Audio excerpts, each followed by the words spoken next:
ఆదికాండము 22వ అధ్యాయము. ఆ సంగతులు జరిగిన తరువాత దేవుడు అబ్రహామును పరిశోధించెను. ఎట్లనగా ఆయన అబ్రహామా అని పిలువగా అతడు చిత్తము ప్రభువా అనెను.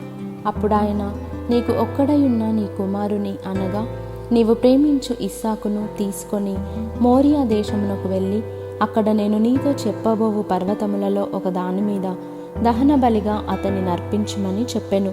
తెల్లవారినప్పుడు అబ్రహాము లేచి తన గాడిదకు గంత కట్టి తన పనివారిలో ఇద్దరిని తన కుమారుడగు ఇస్సాకును వెంటబెట్టుకొని దహన బలి కొరకు కట్టెలు చీల్చి లేచి దేవుడు తనతో చెప్పిన చోటికి వెళ్ళెను.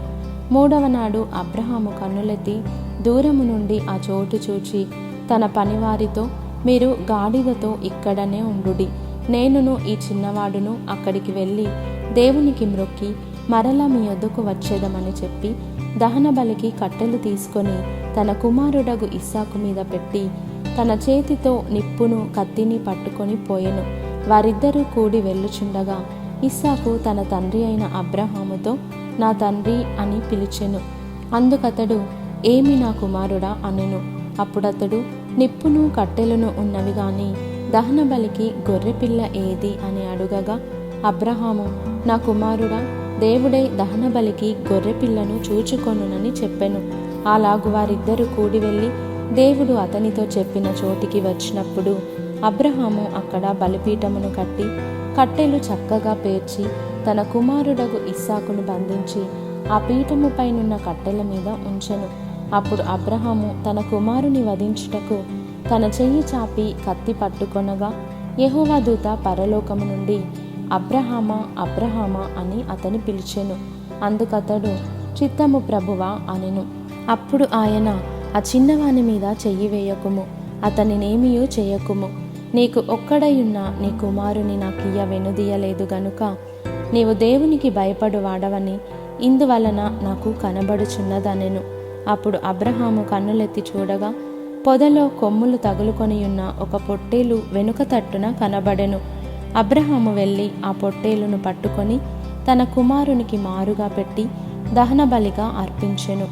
అబ్రహాము ఆ చోటికి యెహోవా ఈరే అను పేరు పెట్టెను.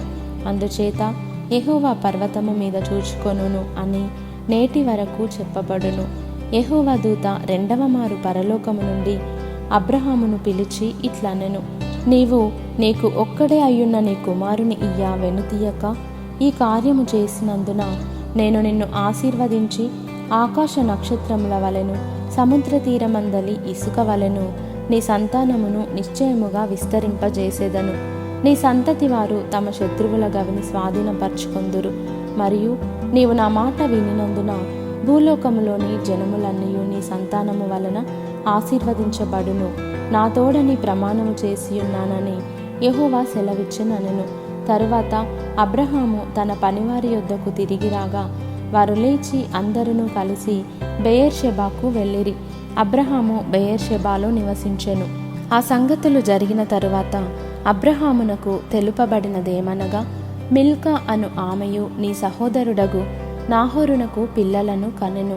వారు ఎవరెవరనగా, అతని జ్యేష్ఠ కుమారుడైన ఊజు, ఇతని తమ్ముడైన బూజు, ఆరాము తండ్రి అయిన కెమూయేలు, కెసెదు, హజో, పిల్దాషు, ఇద్లాపు, బెతూయేలు రిబ్కాను కనెను.